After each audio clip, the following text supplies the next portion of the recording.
माऊली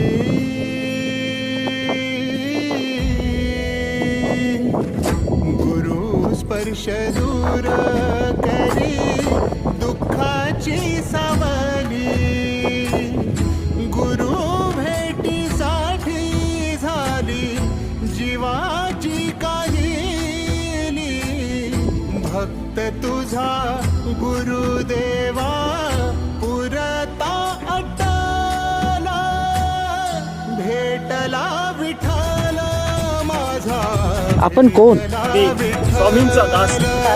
आपले नाव काय? भेटला माझे नाव बाप्पा स्वामी. भेटला विठ्ठल गुरु महाराज, आपण कुठे जात आहात? या स्थानावर चाललो.